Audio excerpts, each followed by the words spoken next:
our like community. Guide you. What's up, guys? Classic Wins back again. Have you ever wondered what it's like to be in a top vanilla WoW guild? I'm sure a lot of us aspire to be in one, but not many people actually know the details of being a member. So today, we're here to talk about hardcore vanilla WoW raiding guilds. How are raiding guilds different in vanilla compared to how they will be in classic? I'd say that casual guilds will feel basically the same. Even progression guilds will feel very similar, but the very top guilds it would make sense. will be very different. That's because of the amount of min-maxing that's been discovered over the years, improvements in strategies, the experience players have gained, and the advances in technology over the years. Things like Discord, texting, applications on your phone, things. What does Uber Eats have to do? Oh, because your mom isn't there to bring you food anymore. Right? Because now you're 33 and, you know, like you're living on your own. So you have to have Uber Eats bring you food now instead of your mom. Okay, I see how it works. Like that. Before we begin, I'll say that 99.9% of guilds won't do all the things I talk about, but it's expected that they will do a large amount. So don't be scared by this stuff. These are just extreme examples meant to educate you so that you have an idea of what may be expected in a top guild. So basically, what is a hardcore guild and who are they made for? So in my opinion, hardcore guilds are basically communists. The definition of communism is an economic system in which the property and resources are primarily controlled and owned by everyone. So when somebody else in the guild gets an item like a Perdition's Blade, you should be happy. That's like you getting the item. Think of it like this. You're not an individual. You are the guild. That's the... I've never been like this, dude. Like, everybody always talks about how happy they are for somebody else to get gear. I've always been like the most selfish fuck whenever it comes to raiding and like this kind of stuff. Like, if somebody else gets a piece of gear that I don't fucking have, I'm mad, dude. I'm so mad. Like, I don't care. It's like, yeah, okay, maybe we can kill the boss faster, but can I kill the boss faster? I don't give a fuck, dude. Like, I only, like, whenever I go into raids, I have, like, a list of my BIS on, like, the second monitor, or back then on, like, you know, a notepad document, or on, you know, like, wowbis.com, and that was all I was thinking about. All I cared about was the gear, boys. That was all it mattered. Idea. In my experience, being a selfish player in a hardcore guild does not work. If all you care about is loot, you'll probably have a bad time, because 40-man raids drop very few items. Also, guild goals are guild accomplishments. Things like ringing the gong and Thunder Fury, these are guild efforts. This is not an individual effort. Method's recruitment post for BFA is basically what the top classic guilds are going to follow as well. When it comes to criticism, you should be able to handle constructive criticism if and when it's directed at you.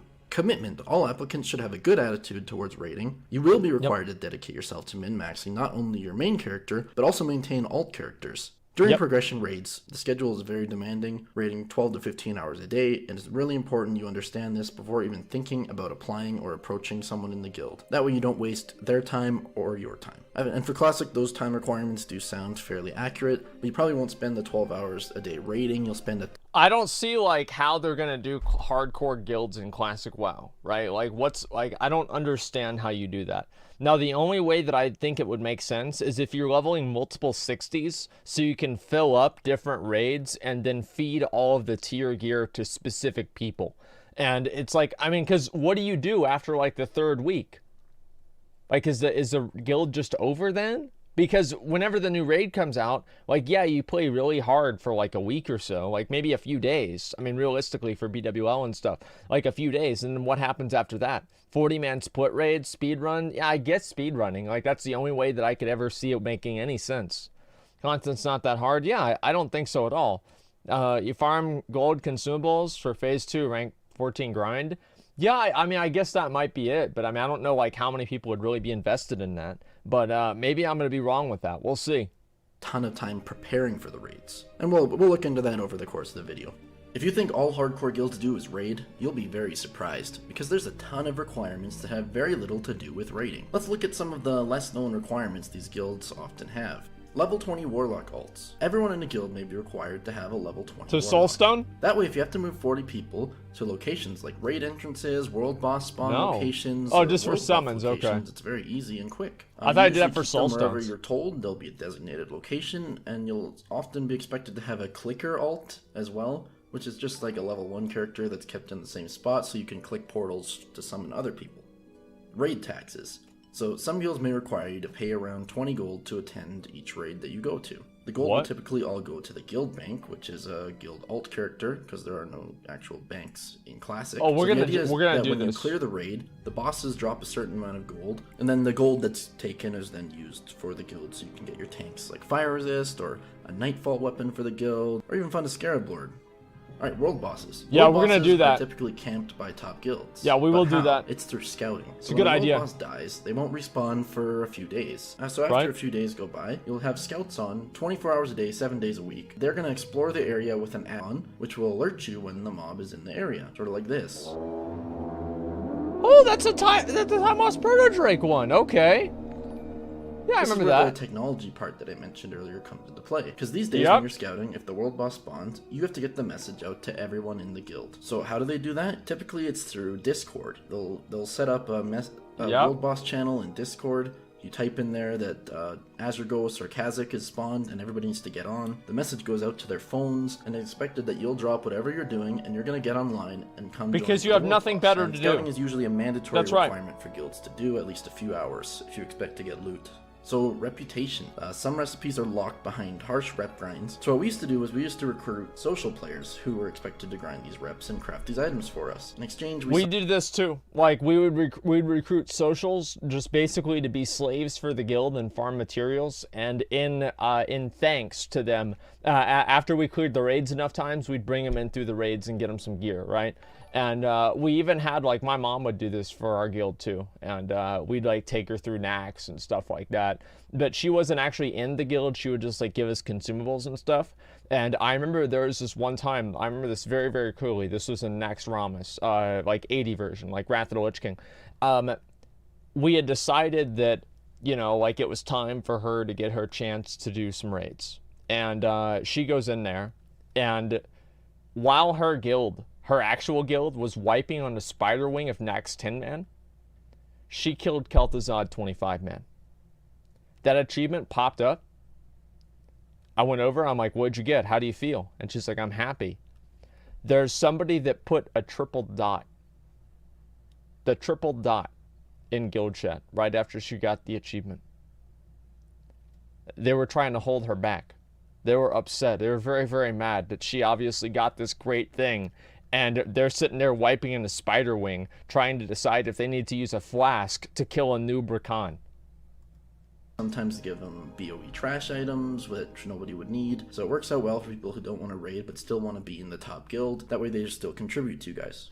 Most guilds expect you to raid on ults. That way you can funnel the gear into a player's main character. Yep. This one's probably more well known. Having 2 or 3 ults in Classic is actually very difficult. So the idea is that since less items drop if you just have one raid group, it's pretty unlikely that you're going to obtain a full set of best in slot items before the next raid tier. Obviously. So this way, if you have multiple raid groups with ults, you funnel the gear to like 20 people between 2 groups. So 20 people in each group of 40 get super geared. That way when the next content releases, you combine the 2 groups of 20 into a super group, and then the 40 people go in and clear it slightly quicker than everybody else. Basically, that's the idea of min-maxing. Alright, so where do these guilds begin? A lot of these guilds are actually already recruiting their rosters in preparation for Classic WoW's launch. And before you even log in on day 1, it's probably expected that you'll know the following things. You'll have picked a race that is best for the role. Sorry, Tauren Hunters and Night Elf Priests. You probably don't fit in these types of guilds. Nope, no you fear already have ward. your name, class, and spec decided. That way, when you level up to 60, you already know exactly what your role is. Have the time to level up whenever Classic WoW launches. So whether this means booking time off of work, skipping dates, abandoning your family, ditching your friends, whatever you need to do. There it is, Study dude. and learn leveling routes, this is quests, smart. strategies, and anything else that will help you hit level 60 as soon as possible. So now that you've decided that, we can fast forward to the launch. While leveling, gold, recipes, and BOE items are typically shared. So that means if your tank hit level 40 and only has 60 gold, it's probably expected that if you have the extra gold, you're going to spot that money to them so that they can buy their mount so they can level faster and get things started. When a pre-raid best in slot item, like one of these drops, you may be expected to give them to the members who benefit from it the most. See, this is another problem, is that, like, I would never do that either. Like, this would never happen, because I would want to sell it. So the guilds that would make me want to do this, I said this before, I would actually mail my BOE items to my mom's guild bank alt, and then sell them to launder the money so nobody in the guild could track the items back to me, and then she would mail me the gold back to my character. And that way I could get as much stuff as possible. This is what I would always fucking do. Like, I was actually, as I said, man, like, I was in it to win it, man. I was in it for that loot. I was in it as much as I possibly fucking could be, dude. Okay, it's not about personal gain, it's about the society's gain, communism. And then there's usually a very strict timeline that you're expected to follow to hit level 60. I've seen some guilds asking for 7 days. I think this is insane personally, but I think it should be 10 days is normal. And dedicated. I'd say 10 you're days. Level 60, you've done dungeons, you got your pre-raid best in slot, time to raid, right? No, still not yet. So you're gonna have to farm consumables. Platinum AV Here's video. An example Watch this of first. A Fury Warriors list of consumables before a raid night. You're probably not gonna use the entire list of consumables every night, but it's expected that you'll have them. And then you're gonna need to be on an hour or so early before raids typically to get your world buffs going. And what are some of the things the guild may control?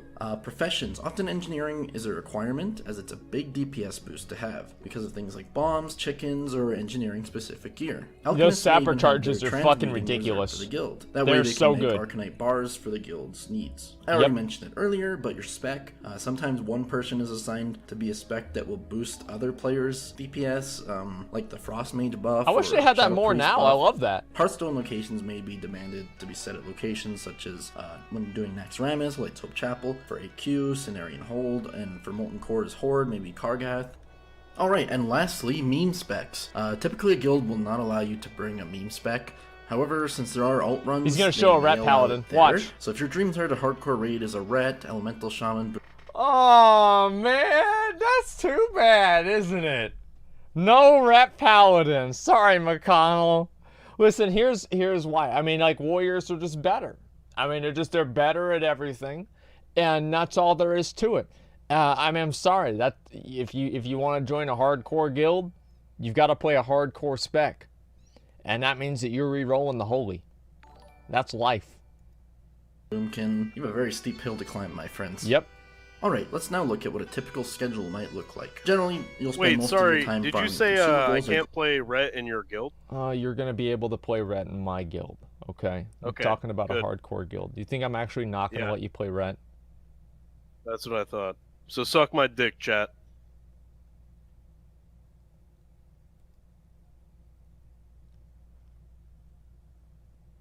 He just left. He gets carried.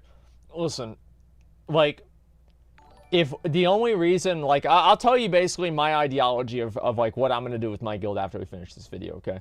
Gold to buy them, probably 3 or 4 hours a day, depending on how good you are at it, depending on how many characters you need. You guys are going to need to mail me all my consumables, by the way. Typically these guilds ran dungeons. So I'm not going to get any of those that shit myself, dude. There's no way. Recipes and things. Maybe a couple hours a day there. So basically, the further on into the game's life, the more raiding you're going to do. So early on, your raid schedule is going to be the easiest time you'll ever have. And you might expect Onyxia 4 times a week if you have your ult and your main, and Molten Core 2 times a week. And then later, you'll be squeezing in every raid. At that point, it can be extremely hard to keep up with a hardcore raiding guild schedule. It's not, dude. What do you mean? You go do Onyxia, boom. You go do Molten Core, boom. That's an hour. Like, what do you mean? Like, we used to literally raid. We'd raid 5 nights a week. And then Friday and Saturday night would be for all the real losers like myself. And that's whenever we'd go back and we'd do the old raids. It's like, I mean, it's so fast. What do you mean an hour? Like, no. What the fuck are you talking about? How long does it take to do Onyxia? Whenever Nax is out, do you really think Onyxia is going to take more than 15 minutes? Like, you literally just run in there with the boys and pop her off. Like, what do you... People cleared it with 3 players in vanilla. Like, how hard do you think that it really is? It's going to be a fucking joke. Only 5 nights. Well, we did the other 2 nights were optional, right? And that's where we'd go back and we'd do, like, keying runs and stuff like that. And it's not the time as encounter. Well, no, you have, like, people summoning and everything like that. I mean, it's not really going to be, like, a huge, like, gank fest, I don't think, unless it's, like, done on stream. And even then, you're not going to know where the summons are coming from. So it's going to be hard for people to actually really figure out how to, you know, gank and fuck things up. Travel time, dude? Well, yeah, but I mean, like, there's a lot of ways you can speed up travel time with, like, having summoners and stuff like that, you know? If you plan to enter a hardcore raiding guild, your role will also determine the amount of time that you're required to spend. Generally, the highest time investment, of course, goes to the guildmaster. They usually have the most work to do, managing officer. And that's why the guildmaster is holding Thunder Fury, is because he's got to deal with 39 other fucking idiots. Like, dumb fucking idiots. Like, that's the best thing. Why should they run the same raids again? Because you want to get all the gear, right? I mean, you kill the boss, you don't get the gear. You kill the boss, you don't get the gear. You kill the boss, it drops. Like, that's how it works. After you do it all those times, then you come back every once in a while just to show off how good you are. Running the bank. Raid leaders, sometimes the guild master will take that role, sometimes they don't, because it's also a very intensive role. You have to plan out strategies where people will go and manage everything on the fly. And then the officers, generally the officers decide the loot in advance using a loot chart. They spend a lot of time recruiting members, join in on decisions, help someone when they make a mistake, pick up the slack when the GM is too busy. Class leads, I think every hardcore raiding guild needs class leaders, and they'll be people that understand their class a lot, and they can manage specific classes, tell the warlocks what to do, tell the healers who they're going to heal, what they're going to do. They'll be in charge of a lot of people. It's good to have that spread out over the class leads. Your tanks, your DPS, and heal. I was the class lead for warriors for a short period of time, and they really just, I remember I was the class lead for warriors whenever we only had one warrior in the guild. And then they were thinking about making the priest, who was our raid leader, the actual class leader for warriors, even though I was there, because I didn't know anything. So, and this isn't like Burning Crusade. And they eventually, you know, they just recruited somebody and then I stopped raiding or whatever. I forgot exactly how it happened. But yeah, they basically made the priest class. It was bad, man. I didn't know a fucking thing, man. The only thing I knew was where all my gear dropped. That was the only thing I knew about raiding at all. That'll be most people in the raid. Just players with good attitudes, committed to the guild. And then the social members or the benched members, there's still room for them in hardcore guilds, I think. They can help out with dungeons. They'll fill in when people They give us consumables. Once in a while. Getting 4 people consistent is difficult. So I hope this video gave everybody some more ideas for what to expect from hardcore raiding in Classic WoW. Personally, when I joined one, I had no idea what I was getting myself into. The very final thing I'll talk about, which was where I drew the line, was this. Hardcore guilds may expect you to practice on private servers before the content releases. So what our guild had asked us to do was to copy our character onto a different private server to practice the next raid before it released on the private server that we played on, so that we could get server first on this private server. So he's talking about doing a private server for a private server. So it's a private server. With practicing on the next private server. That was something that in Classic I genuinely hope that no hardcore guilds do this. It was the only thing I've talked about in the entire video that I couldn't agree with doing. Yeah, so guys, stupid. Do you think you'll join a hardcore guild? Am I totally wrong on all of this? Let me know in the comments. That's all I got for today. If you enjoyed the video, leave a like and subscribe because I'll be making more content soon. This has been Classic Wins. Thanks for watching.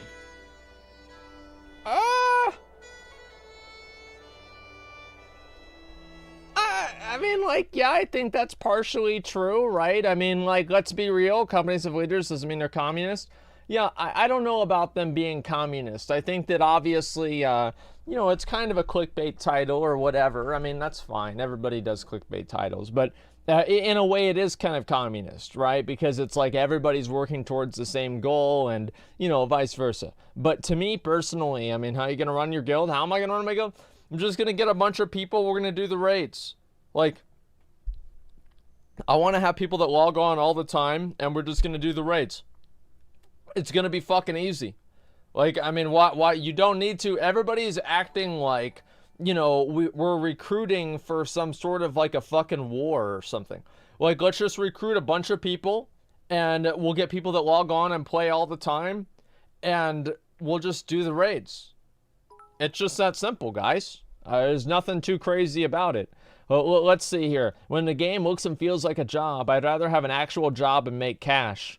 Look at this fucking loser casual here. Can you believe this?